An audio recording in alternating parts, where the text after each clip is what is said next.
Romanos, capítulo 4, verso 25, até o capítulo 5, verso 5, onde lemos assim a Escritura: o qual foi entregue por causa das nossas transgressões e ressuscitou para nossa justificação. Justificação, pois, mediante a fé, temos paz com Deus por meio de nosso Senhor Jesus Cristo, pelo qual obtivemos também acesso pela fé a esta graça na qual estamos firmes e nos gloriamos na esperança da glória de Deus. E não somente isto, mas também nos gloriamos nas tribulações, sabendo que a tribulação produz perseverança, a perseverança produz experiência, e a experiência produz esperança. Ora, a esperança não nos deixa decepcionados, porque o amor de Deus é derramado em nosso coração pelo Espírito Santo que nos foi dado. Oremos. Ó Senhor, receba o nosso louvor e sincera exaltação, ó Pai, e honra que é devido somente ao Senhor.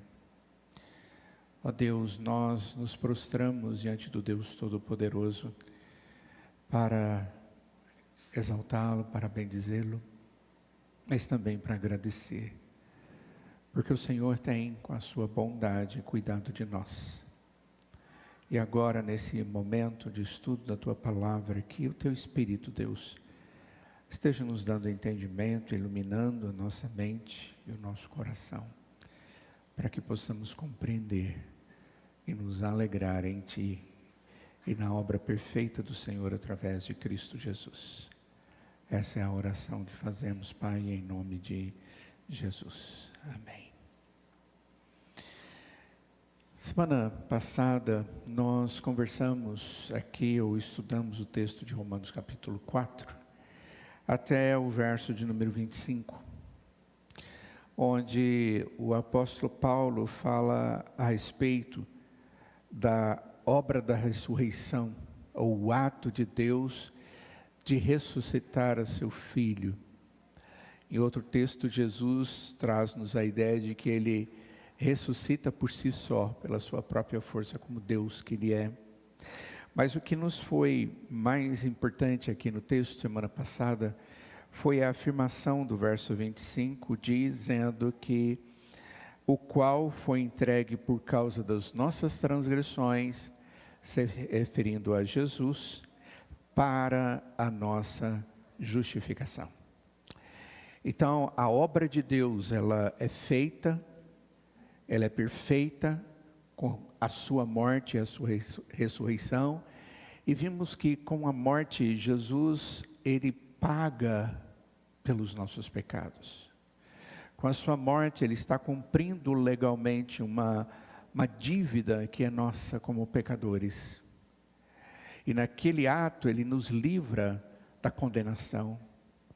Ele nos livra de tudo aquilo que é consequência desse pecado, como a morte, como o estar sujeito ao inimigo, que é Satanás. Jesus na cruz, Ele venceu sobre até mesmo a nossa natureza. E quando digo nossa, eu estou me referindo ao povo de Deus, aqueles que creem em Jesus como verdadeiro Senhor da sua vida.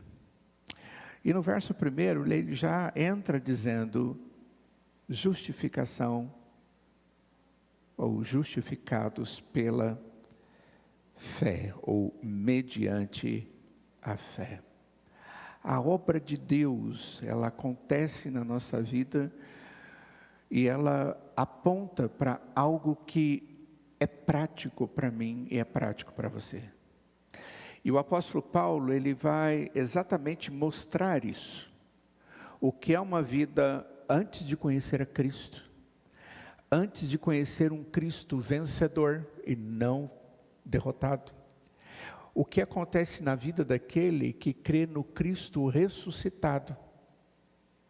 E como ele deve viver a partir agora dessa nova experiência. Todos nós vivemos situações na vida que a gente pode dizer o antes e o depois. Sempre, sempre, sempre, sempre. Esses dias eu estava conversando com uma jovem e ela foi para a faculdade. E ela está muito desesperada por causa do ambiente, por causa da forma com que as pessoas vivem ali dentro, sem limite nenhum. As pessoas, elas quando estão num ambiente comum, elas fazem coisas sem vergonha alguma. E tudo aquilo não é natural para ela. E tudo aquilo é como se fosse uma agressão para essa pessoa. E eu consigo compreender isso. Ela teve a sua vida transformada em Cristo.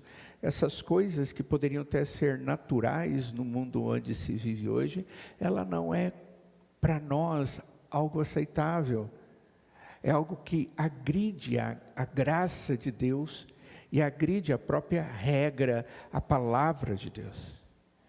E eu estou estudando sobre o comportamento cristão no meio de um mundo perdido. O apóstolo Paulo chama esse mundo de este mundo tenebroso. Essa é a linguagem. Só que a mudança, quando nós cremos, os nossos óculos agora tem a ver com aquilo que o Espírito me dá entendimento. Talvez poderia dar um outro exemplo sobre o antes e o depois. Pense em você que é casado, a sua vida antes de casar. Antes de casar mesmo, você já está namorando, já noivou, e aí vem o casamento. Aquele momento, a partir dali, as coisas mudam de forma radical. De tal forma que você pode falar da sua vida no antes e no depois. Por quê? Porque alguém vai conviver com você de uma forma totalmente diferente de tudo aquilo que você experimentou até agora, e essa pessoa vai ter influência sobre a sua vida. E aí você entende o antes e o depois. Você pode falar dos outros também. Você percebe pessoas vivendo certas realidades da vida, e aí ele sai de uma situação e vai para outra. E aí você pode dizer, nossa, essa pessoa depois disso se tornou, e aí você normalmente coloca ali um adjetivo para definir qual é a realidade daquela pessoa. A mesma coisa acontece na nossa vida com Deus, quando nós temos o Senhor como novidade em nosso coração, e Ele nos traz novidade de vida. Nós somos justificados por causa de algo para algo. Nós somos justificados por causa da obra de Cristo Jesus, que agora eu consigo entender através da fé, e Paulo diz, é graça. É graça. Tudo isso acontece por causa da graça. A fonte disso tudo está na graça.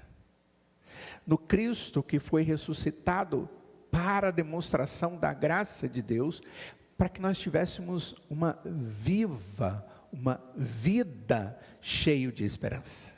E não uma vida de dúvidas, de angústias, de desespero, de ansiedades tais que nós nos sentimos desprovidos. Não, quando eu creio no Senhor Jesus e entendo a perfeição dele e da sua obra, ele tira de nós exatamente esses sentimentos.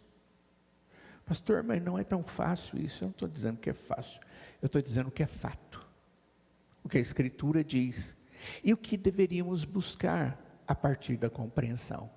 E é exatamente sobre isso que eu gostaria de falar hoje com vocês, nesse tema desafiador que nós temos, do curando as feridas do coração. O que a ressurreição tem a ver com a minha vida, com a graça de Deus em mim e com o meu dia a dia. Queridos, a ressurreição de Jesus dentre os mortos é a notícia mais importante já anunciada em toda a história. Essa é a notícia mais importante. Ele não está morto. O apóstolo Paulo, em 1 Coríntios capítulo 15, ele diz que nós só temos esperança de vida porque aquele que tem condições de vencer a morte, venceu. E a partir desse momento, eu tenho esperança, porque Ele morreu a minha morte e Ele vive para me dar a convicção da vida. Mas eu preciso entender como isso acontece, eu preciso entender como isso se dá no meu dia a dia. Essa história da ressurreição, ela tem por trás tudo aquilo que a Bíblia chama de redenção. Ou você pode pensar assim: sem a ressurreição não há história de redenção. A ideia da redenção é de alguém que vem e tira você de uma situação. Ele traz você de uma situação completamente estragada, sem expectativas, triste, e Ele traz para você algo que é novidade. Isso é redenção. É um ato divino. E Ele também aplica em nós a remissão. Remir é remir pecados, é perdoar pecados. E é por isso que nós comemoramos a Páscoa. É por isso que essa data tem um significado totalmente cheio, grandioso. E nós precisamos fazer isso sim, com alegria. Quando os judeus olhavam para a Páscoa e celebravam a Páscoa como festa extremamente importante para eles, eles festejavam a libertação, e aquela libertação é simplesmente sombra daquilo que Cristo veio fazer de maneira significativa, final, definitiva, a libertação para toda a nossa existência. E até hoje eles estão nessa esperança, mas hoje para nós não é só uma esperança de que vai acontecer a libertação, mas é uma convicção de que aconteceu. A Páscoa para mim, para você e para o povo de Deus, é a celebração que devemos ter todos os domingos, quando nos reunimos no primeiro dia da semana, para celebrar a vida. Celebrarmos na presença de Deus em gratidão a vida que Ele me dá. E creio que essa é uma atitude terapêutica de Deus para nós. Eu tenho isso na minha mente, que dia do Senhor, da festa, do povo de Deus, o domingo é dia de Deus nos tratar de maneira completamente diferente daquela que Ele trata nos outros dias. Esse dia é dia de me aquietar diante do Senhor, de direcionar a prioridade da minha existência, de eu refletir na palavra do Senhor, de eu estar com irmãos na casa do Senhor, bendizendo ao Senhor. Por quê? Porque Ele é o Deus da minha redenção. Ele é o Deus que fez toda a obra e continua fazendo diariamente isso por mim. É por isso que comemoramos. Nós celebramos isso com alegria. Nesse texto aqui, esse pequeno texto, eu peguei só uma partezinha dele. Eu gostaria de mostrar que a Escritura, ela traz respostas para perguntas que são importantes com referência à ressurreição, mas que também devem ser consideradas como prioridade, como fundamental no entendimento da graça de Deus para conosco. A primeira delas é: por que a ressurreição é importante? Para mim, para você. A segunda é: qual é a maneira que a graça e a ressurreição estão conectadas? Onde existe essa ligação entre graça, que é o tema central da Escritura na pessoa de Cristo, e a ressurreição? Qual é essa ligação? E por que a graça vem primeiro e é de onde tudo flui? São essas três coisas que eu creio que o apóstolo Paulo trata nesses poucos versos, 6 versos. Primeira coisa, por que a ressurreição é importante? Daqui 2 domingos nós temos o domingo de Páscoa, que celebra uma reviravolta no meio da Semana Santa. Se a gente lembra e lê a Escritura e vê naquela semana, as coisas foram tensas, as coisas não foram fáceis. E na sexta-feira o Senhor Jesus, Ele é morto. depois de ter sido humilhado, maltratado, cuspido, coroa de sangue, depois dele ter ouvido coisas, asneiras saindo da boca das pessoas. 7 dias antes, a gente encontra o Senhor Jesus, que entra cavalgando em Jerusalém, montado em um jumento, no início da semana da Páscoa.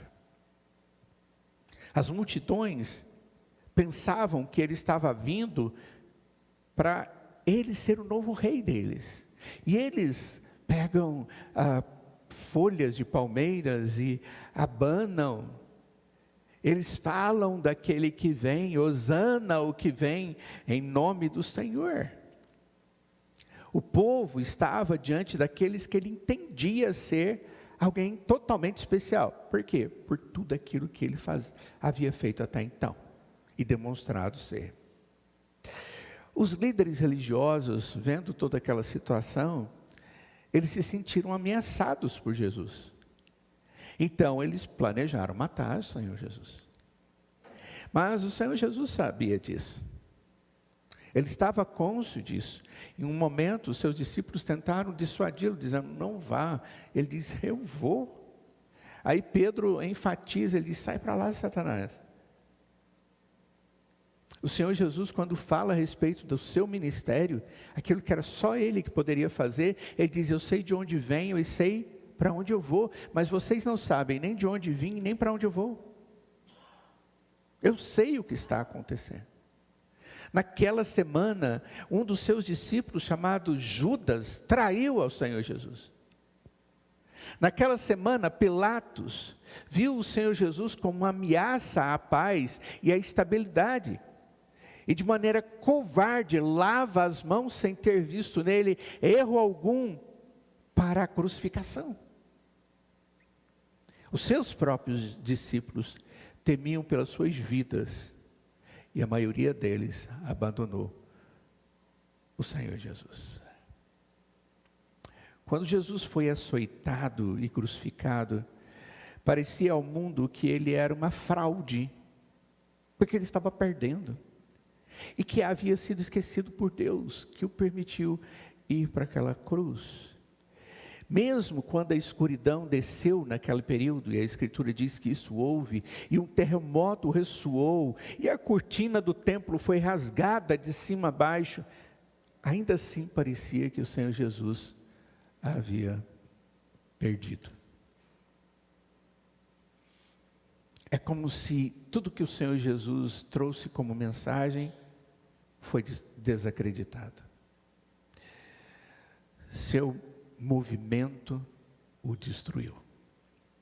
Essa certamente era a mente daqueles que estavam ali diante daquela realidade. Mas depois de 3 dias numa tumba, essa tumba se tornou vazia. E o roteiro inverte completamente. Da morte para a vida. Do desespero à esperança. Do julgamento que fizeram de forma inadequada, a misericórdia demonstrada em Deus, por Deus através da ressurreição do seu Filho. A gente vê que a ressurreição é algo que aponta da desgraça para a plenitude da graça. A ressurreição de Jesus mudou tudo. Mudou toda a tendência que havia na mente daquelas pessoas, porque alguns eventos ocorreram a ponto de tirar deles a rigidez da fé, a convicção com pés firmes sobre a rocha.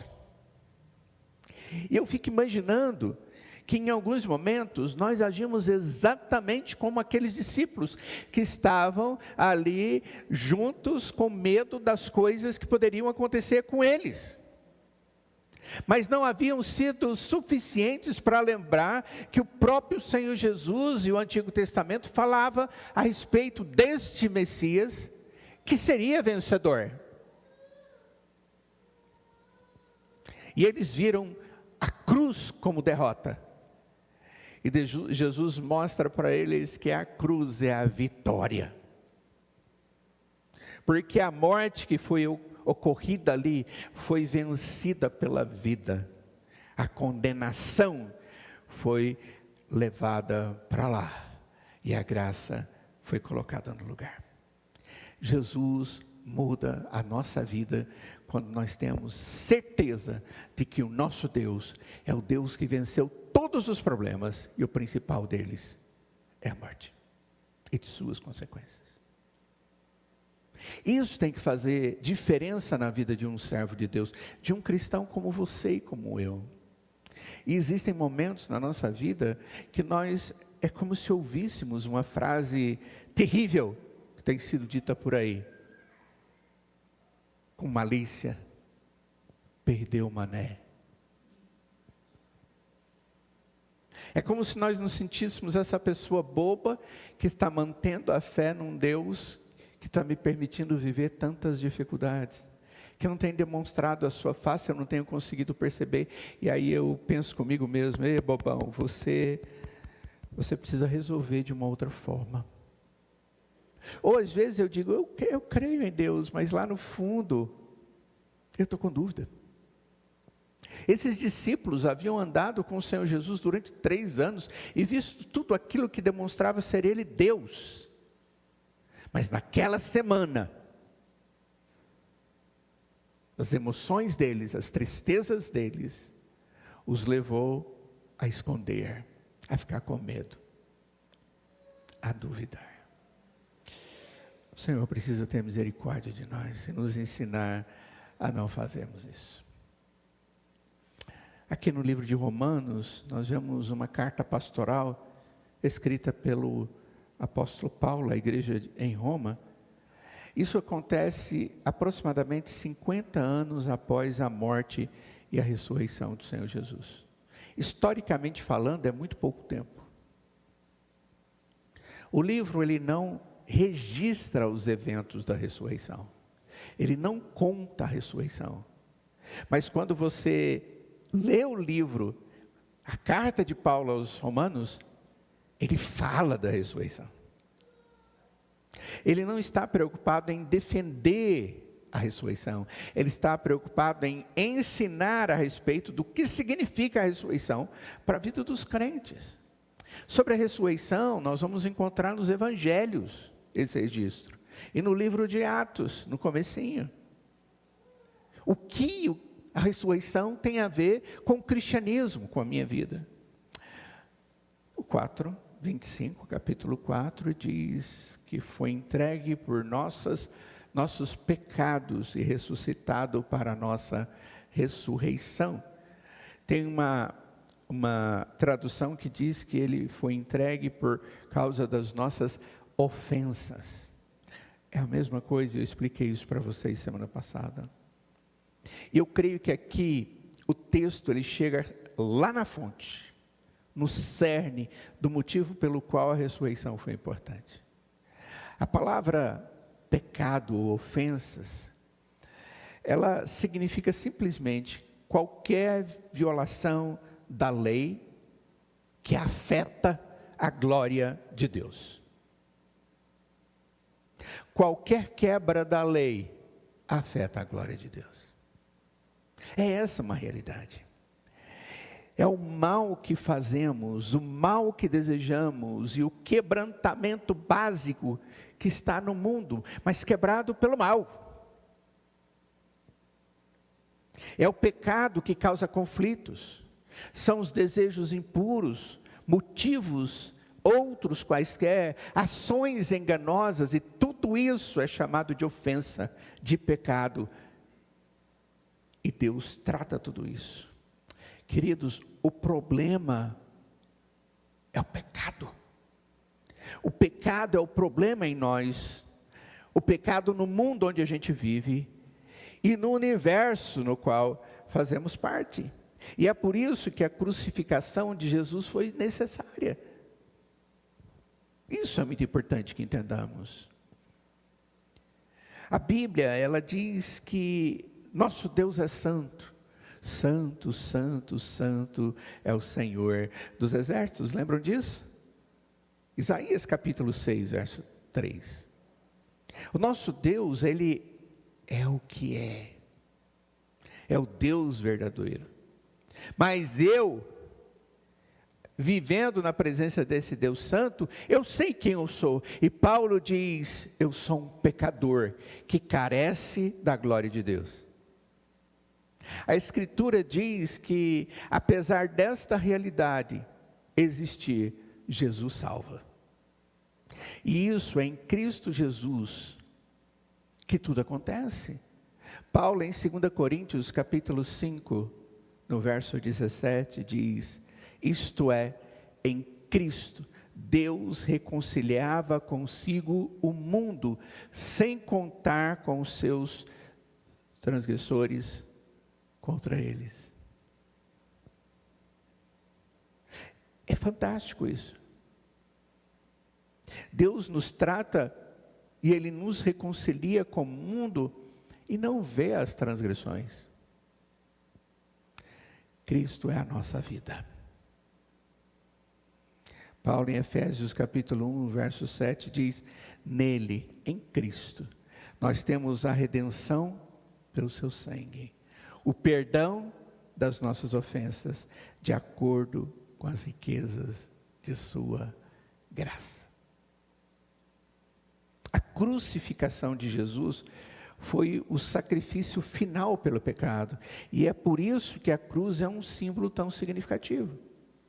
A cruz é aquele lugar onde um Deus santo derramou a sua ira sobre o pecado para que houvesse a possibilidade de perdão. Só que Ele lançou tudo isso em cima de Jesus ao invés de mim. E agora a morte de Jesus proporciona a expiação do meu pecado. Para a gente entender o plano de Deus, nós precisamos saber o que significa a frase ressuscitou para a nossa justificação. Não foi só a morte, foi a ressurreição. A justificação, como eu lhes disse, é um termo judicial, que significa declarar alguém inocente de tal forma que não haja culpa e nem punição. Eu não posso chegar e dizer, olha, você é culpado. Mas você fala, mas eu sou. Eu lembrei quando eu fiz aquilo que é errado. E ele vai dizer, você não tem mais a pena de morte sobre você. Ele diz, mas como assim? Ele diz, porque aquilo que cabia a você, Jesus fez na cruz, para fazer você justificado diante de Deus. E agora quando Deus olha para você, ao invés de ver o seu pecado, Ele vê o sangue de Cristo, suficiente e eficaz, hoje e eternamente. O ato de Deus aplaca a ira do próprio Deus contra nós. E isso é graça. E isso é misericórdia. É mais do que Deus nos declarar inocentes. A justificação significa que Deus declarou que as pessoas são completamente justas. Significa que lá no tribunal do céu, Deus pronunciou o estado de obediência total sobre nós, através do seu Filho. Uau! Deus considera que você nunca violou a lei, apesar de ter violado, mas Ele o trata com misericórdia. Significa que você já não é mais como era antes. O antes e o depois.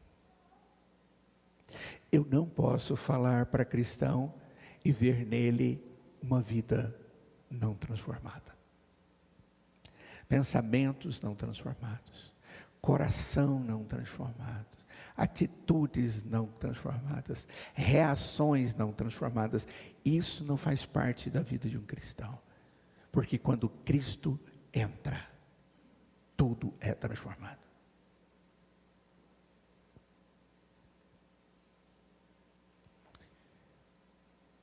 Então a ressurreição, ela tem esse significado. A morte derrotada e o ato judicial do Pai através de Cristo Jesus. É tão importante sabermos a respeito da ressurreição e considerar todos os dias. É tão importante que eu quero mostrar para vocês algumas dessas razões pela qual ou pelas quais você pode acreditar que a ressurreição é mais do que simplesmente uma história. Hoje as nossas crianças vão cantar aqui e elas estão preparando para isso, não é isso? Domingo que vem. Aquilo que elas vão fazer não é só contar a historinha. Não é alguma coisa que já passou e não tem significado nenhum. Eu só pego o exemplo daquilo que foi feito. Alguém obediente a Deus. A ressurreição é muito mais do que uma historinha contada. Ela tem um significado importante. O que ela significa? Ela significa a morte por crucificação, que não era algo que os seguidores de Jesus provavelmente inventariam. Aquilo aconteceu. O relato do sepultamento de Jesus se encaixa em todas as evidências históricas do que nós temos na história secular. Aquele evento aconteceu. A alegação do túmulo vazio era algo facilmente comprovável, verificável. Mas alguns tentam dizer, vamos dizer que eles simplesmente foram lá, retiraram a pedra e roubaram o seu corpo. O livro de Atos nos mostra isso. Os apóstolos, eles afirmam ter encontrado Jesus ressuscitado face a face 2 vezes. O apóstolo Paulo, em 1 Coríntios, capítulo 15, diz que mais de 500 pessoas viram em outro momento. Esses apóstolos estavam dispostos a sofrer e morrer por essas verdades que eles reivindicavam como verdades diante das pessoas. Aqueles que provavelmente não seriam convertidos a essa crença, no entanto, foram convertidos por meio de experiências pessoais com o Cristo ressuscitado, e não Jesus e um Deus morto. Hoje à noite eu vou falar de Paulo, em Atos capítulo 26. É um exemplo de um homem que quando encontra com o Senhor Jesus, e o Senhor Jesus fala com ele, ele diz, quem és tu, Senhor? Ele estava diante do Deus que ele não acreditava, do Jesus que tinha que ser morto porque era a função deles, ele era um soldado romano, ele destruía pessoas, ele desacreditava, de forma alguma acreditava na ressurreição, mas no devido momento Deus chega e conversa com ele.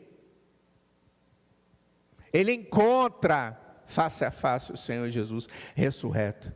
Foi um milagre aquilo. Aquele momento foi um momento de transformação definitiva da vida daquele homem.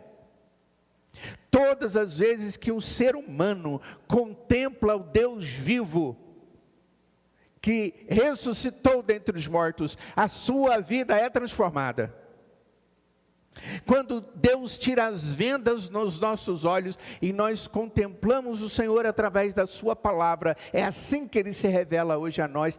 Esta verdade nos transforma, porque a dúvida cai por terra. Puxa, ele morreu, ele foi maltratado, tudo aquilo que estava prometido não aconteceu, mas quando acontece, eu sei que aconteceu e agora meus olhos veem através da Escritura, meu coração sente, o meu ser tem convicção, porque o Espírito de Deus me dá convicção a respeito desse vivo Deus, desse vivo e ressuscitado Deus. Não tem jeito, existe transformação.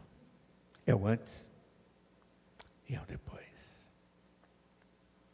Então a primeira coisa que nós temos que entender, queridos, é que a ressurreição significa que a redenção é possível, porque a morte é derrotada. É importante isso. Segunda coisa que nós vemos aqui nesse texto, e que creio nos ajuda muito a enfrentar dificuldades e desânimos da vida, é entendermos como a graça e a ressurreição estão conectadas. Se a ressurreição é verdadeira, e Deus está me dando entendimento disso, então essa verdade, ela abre a porta para o entendimento da graça de Deus e a convivência com Deus através da sua graça. Quando eu sei que o Deus que está ao meu lado é um Deus que vence todas as coisas e até mesmo a morte, eu digo, não é possível que eu não vou ver o restante da graça de Deus, ou não vou reconhecer o quanto Ele me ama. O que significa então? A ressurreição é verdadeira. A graça de Deus é verdadeira. E significa que a morte de Jesus foi aceitável a Deus para expiação pelos pecados. Se Jesus não tivesse ressuscitado, irmãos, nós ficaríamos com a dúvida se Jesus realmente pagou pelos nossos pecados.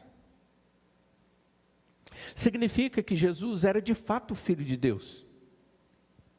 E isso significa que o esquema do diabo não apenas falhou, mas funcionou para cumprir o plano de Deus, porque Jesus realmente tinha que morrer. Era propósito eterno de Deus que Jesus morreria no devido tempo, na plenitude dos tempos, para que nós pudéssemos ter vida eterna. E o diabo, entendendo que era a atitude dele, foi simplesmente Deus usando a maldade do diabo para cumprir um propósito seu, como Deus usa qualquer outra coisa segundo o seu querer, para que a sua vontade fosse cumprida, para que na morte Deus cumprisse o plano dele, e o plano dele é pagar o preço do meu pecado.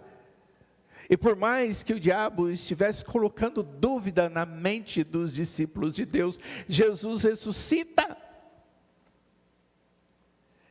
E Deus está dizendo com toda a força, com todo o poder dele, meu filho é verdadeiro Deus, a morte de Jesus foi histórica, a morte e o pecado foram derrotados, e significa que aqueles que colocam sua confiança em Jesus, recebem a graça de Deus contínua. Ter problemas na nossa história, irmãos, não significa ausência de Deus ou de graça de Deus. Porque Deus cuida de mim e de você como filhos amados, e é esse Deus vitorioso que faz isso. A fé em Jesus, não Jesus qualquer, o ressuscitado, abre a porta para eu experimentar e compreender mais a graça de Deus. Caso contrário, eu vou continuar em alguns momentos duvidando e duvidando. Aconteceu algo na história do Evangelho que nos conta sobre a vida de João, aquele que batizava e que batizou o Senhor Jesus e que era primo de Jesus, que se manifestou diante do rei e o Senhor quando a sua mãe ainda tendo Jesus no ventre e ele estando no ventre da sua mãe Isabel. A Escritura diz que quando ela chega ali, João se remexe todo. Aquele que olhou o Senhor Jesus e chamou ele de Cordeiro de Deus que tira o pecado do mundo. Aquele homem que era profeta do Senhor e que conhecia e era instrumento de Deus para falar como boca de Deus, que foi preso por causa disso, maltratado, e havia sido pedido a sua cabeça como juízo. A angústia daquele homem levou a pedir os seus discípulos para perguntar para Jesus se ele realmente era o Filho de Deus, o Redentor. Queridos, na hora da dificuldade nós podemos vacilar. E a nossa oração tem que ser: Senhor, não permita que a lembrança e a convicção de que teu Filho é verdadeiro, que a sua ressurreição é verdadeira, que não existe problema maior do que a morte que Ele já tratou em meu lugar. Não permita que eu esqueça isso. Não permita que isso, Senhor, não seja o tudo e o mais importante para mim. E eu fico pensando até que ponto a igreja contemporânea está preocupada em falar do poder e da resolução das angústias da alma do homem, olhando para a ressurreição, para o Deus ressurreto, para o Deus que resolve problemas. Capítulo 5, verso 1 e 2, diz: justificados, pois, mediante a fé, temos paz com Deus por meio de nosso Senhor Jesus Cristo, pelo qual obtivemos também acesso pela fé a esta graça. Olha, esse Deus que ressuscitou e nos justificou através da fé, por meio do nosso Senhor Jesus Cristo, é o Deus que nos traz paz, e é um Deus que nos traz através da fé a graça. Mas não é uma graça qualquer. Olhe no texto, no verso 2, porque ele explica claramente que graça é essa. É a graça na qual nós estamos firmes. E por isso, nós nos gloriamos na esperança da glória de Deus. A igreja do Senhor Jesus, ela não é derrotada, porque o nosso Deus não foi derrotado. Nós somos um povo vitorioso, porque Cristo alcançou a vitória em nosso lugar. A nossa esperança não é frágil, mas ela é firme, porque é feita por um Deus verdadeiro, e Ele diz que nós podemos ter certeza de que esse momento aqui é passageiro, e que nós somos habitantes, moradores do céu. Essa é a verdade. E o apóstolo Paulo, ao fazer essa afirmação, eu digo: Senhor, me ajuda a dizer isso com a mesma intensidade e com o mesmo objetivo que o Senhor colocou no coração de Paulo. E pelo qual obtivemos também acesso pela fé, verso 2, a esta graça na qual estamos firmes. Senhor, me dê essa firmeza. Me dê discernimento para que eu possa viver firme com a minha esperança, por causa da graça do Senhor. Queridos, ninguém pode ter firmeza de vida cristã sem a graça de Deus suprindo. Mas ela é eficaz para isso. Ela é suficiente, não só no meu entendimento, mas na minha vida como um todo. É isso que Paulo está dizendo. São 3 declarações. Ele diz que o cristão, ele tem paz com Deus. É maravilhoso isso. Temos paz com Deus. E quando o texto fala paz, eu fico pensando como que a gente normalmente usa esse termo, paz. Geralmente é um termo emocional que indica que eu estou tranquilo, eu estou emocionalmente, internamente resolvido. Eu estou em paz, eu estou tranquilo. Nós usamos muitas vezes a expressão paz para descrever o que nós estamos procurando quando a gente vai em algum lugar. Ou quando a gente busca alguma coisa e quando a gente encontra, a gente diz: agora eu estou tranquilo. Deus me orientou e agora eu estou em paz. Eu estou desempregado, eu orei por um emprego e surgiu a oportunidade, eu fui lá e eu digo: agora Deus me deu paz. Nós usamos normalmente essa expressão para descrever a felicidade de momentos da vida que são tranquilos, repousantes. Lembra? Ele me leva para junto das águas de descanso e refrigera a minha alma. Quem faz isso? O bom pastor. O Senhor é o meu pastor. Ele faz essas coisas e dá a ideia de paz. Embora esses usos da expressão paz possam ser verdadeiros, e até mesmo tem uma certa relevância, eles não pegam, eles não conseguem capturar a profundidade do significado que Paulo tem em mente quando ele fala paz. Como assim? A hostilidade que existe no coração do homem, a inimizade e separação entre nós e Deus, aquilo que nos machucava, aquilo que tirava de nós a leveza, terminou através da obra de Jesus. Ter paz é muito mais do que sentir, mas é ter Cristo, porque Ele, como pessoa que fez a obra perfeita, é a nossa paz. Paz tem nome, e o nome é Jesus. Isso vai se expressar em sentimentos, em emoções, sem sombra de dúvida, mas antes de tudo é aquilo que eu tenho e aquilo que eu sei que existe em mim, e agora Cristo vive em mim. Tem uma música de uma cantora brasileira, evangélica, muito joia. Ela fala a respeito da morte de Jesus. Ela fala da vinda do Senhor Jesus, da morte do Senhor Jesus, da ressurreição do Senhor Jesus, de tudo aquilo que significa, e ela expressa alegria diante daquilo. Eu vou mandar o pastor Jair para ver a possibilidade de a gente cantar na Páscoa. É muito linda a música. Ontem eu ouvi a música indo para o encontro de casais e voltando do encontro de casais. A minha esposa nas duas vezes diz, mas que música linda.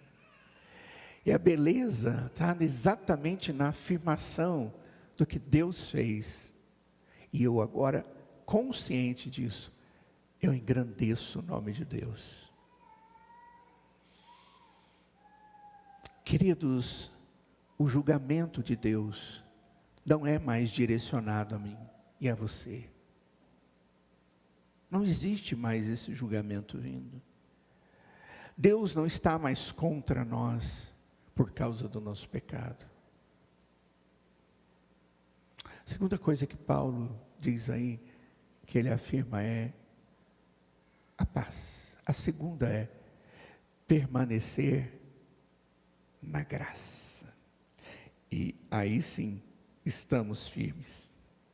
Essa é uma posição que eu recebo do ato de Deus me justificar, e é uma concessão de acesso à presença de um Deus, que seria impossível chegar na presença dele, se não fosse pela expiação de Jesus. O que ele está dizendo é, eu agora entrei na presença de Deus, e agora eu permaneço na presença de Deus, porque Deus me leva, e quando Ele faz isso, Ele não volta atrás, e agora eu permaneço na fé, eu permaneço na graça, e ela traz todos os frutos para a minha existência.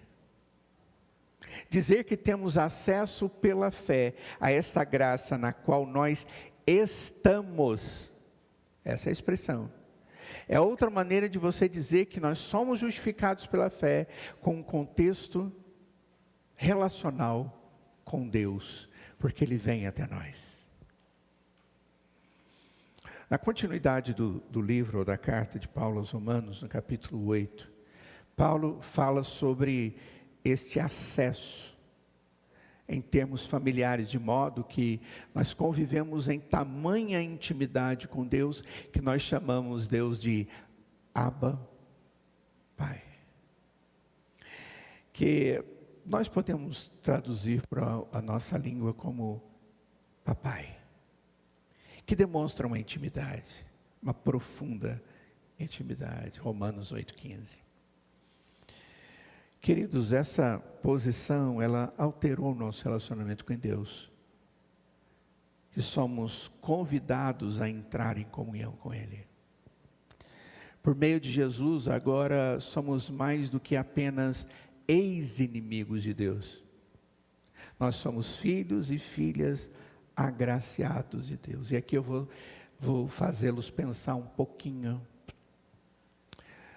Você já teve inimizade com alguém?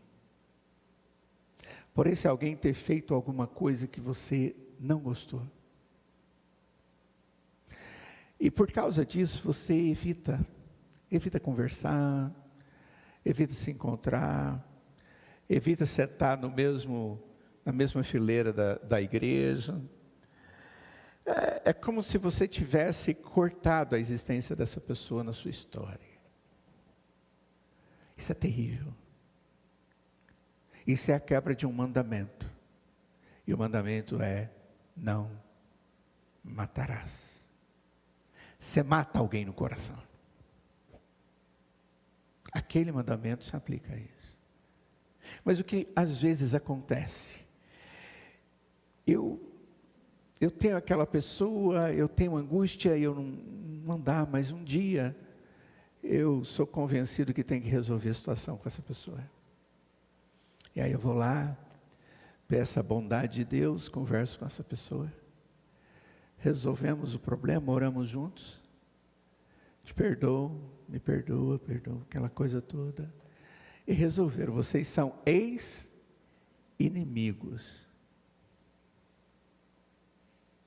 Quando Deus me vê como pecador, que sou, eu sou tratado como inimigo. Mas quando o Senhor vem e me perdoa, é Ele que toma essa iniciativa, Ele quebra a parede da inimizade para eu conviver com Ele.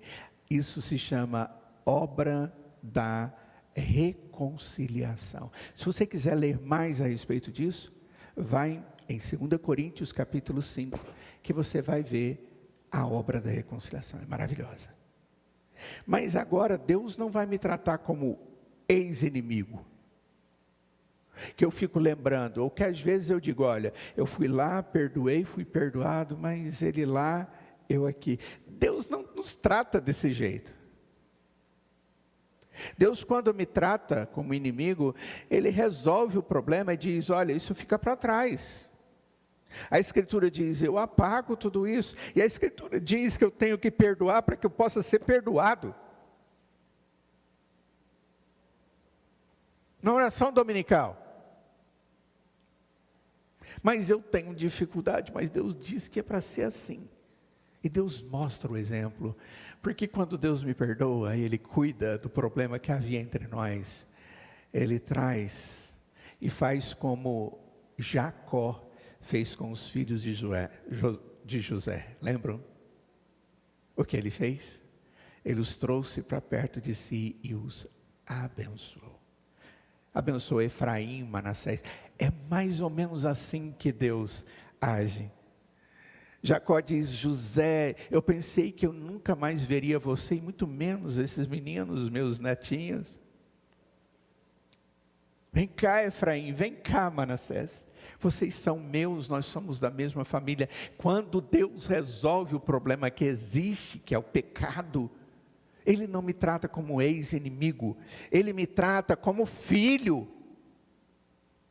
Ele me trata como Deus e Senhor e como Pai que Ele é.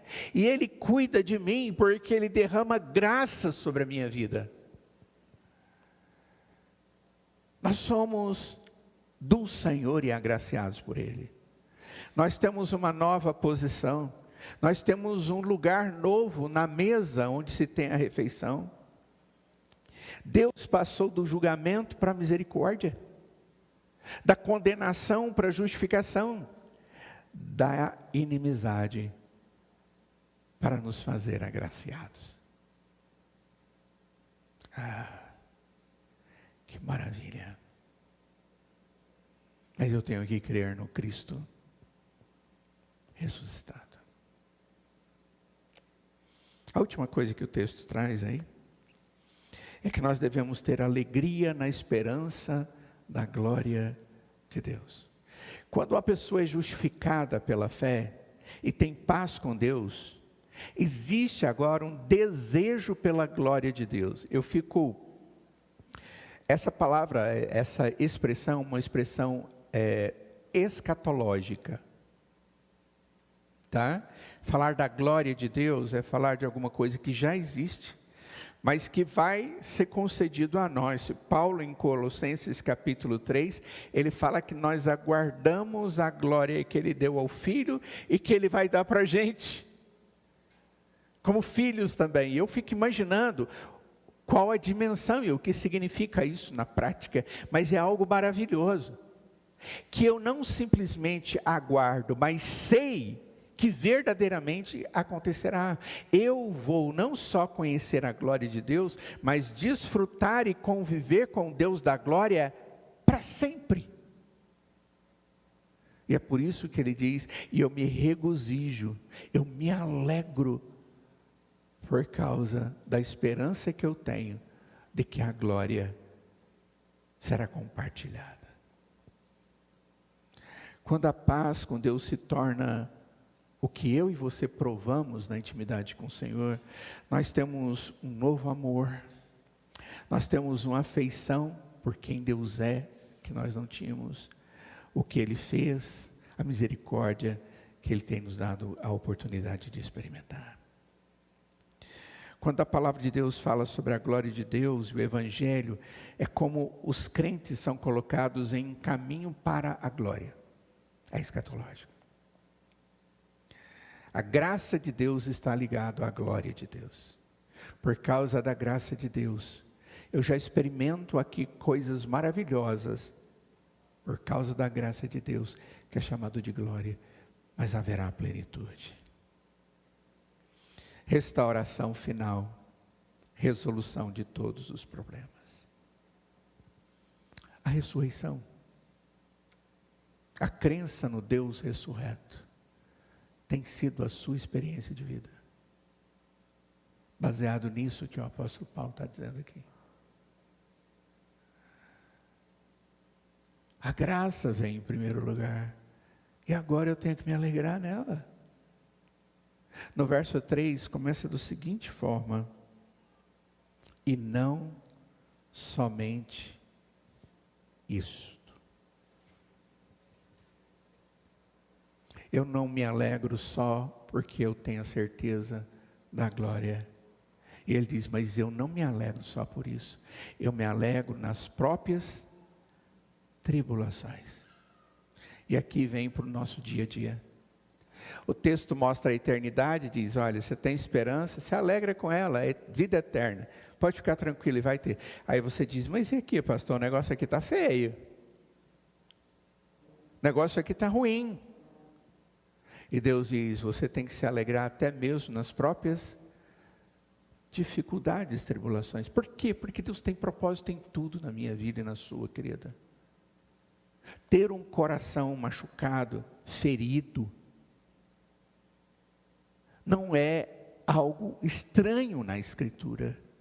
O estranho é quando a Escritura diz que existem crentes, cristãos, que por causa da sua tristeza, por causa das tribulações, murmura contra Deus, reclama de Deus, perde a convicção que tinha até aquele momento de que Deus é o Deus que venceu tudo através da ressurreição. E passa a viver como um crente miserável. Nós nunca seremos miseráveis. Nós sempre seremos, a partir de Cristo, filhos do Rei. Nós somos aqueles que têm a riqueza da graça de Deus, que não é medida com bens, que não é medida com inteireza de saúde, que não é medida com coisas dessa natureza, mas é medida com a presença de Deus no meu coração, que me dá paz. Paz é herança, já experimentada hoje, diante das tribulações. Eu sei que Deus tem propósito nas tribulações, por isso eu glorifico a Deus, porque eu sei que a tribulação no Senhor produz perseverança. Não é que você consegue perseverar, é porque pela graça Deus te faz perseverar. E o texto diz, e não só isso, a perseverança produz experiência, e Deus também te dá a oportunidade de passar por aquilo e dizer, passei, acabou. A esperança que tem a ver com lembrança, e a experiência produz, mais uma vez, esperança. É uma expressão escatológica. Ou seja, tudo que eu vivo hoje, aponta para aquilo que Deus fez em Cristo, para valer hoje. E me dá tranquilidade para a eternidade. Nós precisamos tomar posse disso, desculpa a expressão, muitas vezes é mal usada, mas nós precisamos tomar posse desse entendimento. Para que a ressurreição de Jesus tenha o significado pleno e nos traga paz, alegria e esperança. Capítulo 5, no verso 3 e 4, ele diz, e não somente isso. Mas o texto não acabou aí. O texto, ele continua dizendo a respeito do amor de Deus que nos salvou, no qual nós temos paz. E ele vai para o final e diz, ora, a esperança não nos deixa decepcionados. Ela não é falha, porque o amor de Deus é derramado em nosso coração pelo Espírito Santo que nos foi dado. Fique tranquilo, Deus está fazendo a obra. Fique tranquilo, você é a pessoa cheia do Espírito, porque Deus te encheu. E eu pergunto para você, como você tem visto a ressurreição? Você vê a graça de Deus ser tão arrebatadora, tão bela, tão atraente, que vai tirar todo brilho em comparação com as dificuldades da sua vida? A ressurreição significa algo tão grandioso que os problemas, por maiores que sejam, são menores do que Deus é e do que Ele faz. É assim que você tem vivido? Você vê o que poderia acontecer se os crentes realmente vivessem nessa compreensão? Você consegue perceber como eles podem abraçar as situações mais difíceis e até mesmo correr em direção à dor da vida e da cultura que está diante deles, porque sabem que estão seguros em Deus? Nosso Deus transforma situações, porque Ele transforma a nossa vida. E do jeito que comecei, eu vou terminar dizendo,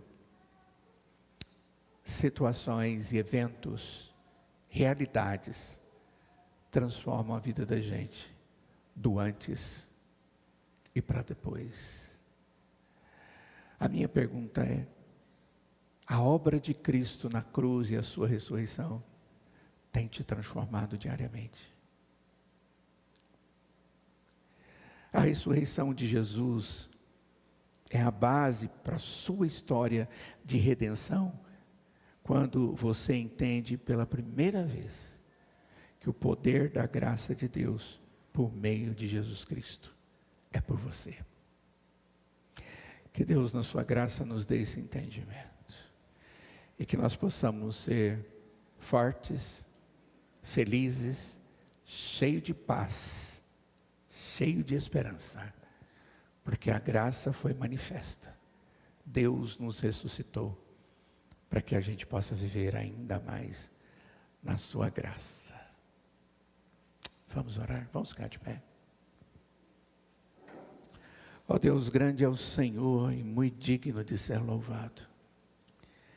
Nós te bendizemos, Pai, porque apesar de toda a sua beleza, formosura, majestade, o Senhor se importou conosco a ponto de enviar o seu Filho para vir, viver, sofrer, morrer em nosso lugar, para ressuscitar depois de 3 dias, e assim resolver os problemas do nosso pecado, e trazer tranquilidade para a nossa alma e esperança. Obrigado por isso, Senhor. Mas nós também pedimos ao Senhor, para que estas coisas que aprendemos na Escritura possam permanecer em nós, Senhor, de tal forma que a nossa vida seja reconhecida por nós mesmos e no mundo onde vivemos como vidas transformadas, num processo de santificação através da sua graça, através da sua bondade. Cuida de nós, Senhor, fortalece-nos. Em nome de Jesus que nós oramos, e nós imploramos que a graça do Senhor Jesus, que que o amor de Deus, o Pai, que a comunhão e as santas consolações do Espírito Santo de Deus esteja sobre cada um de nós hoje para todo sempre. Amém.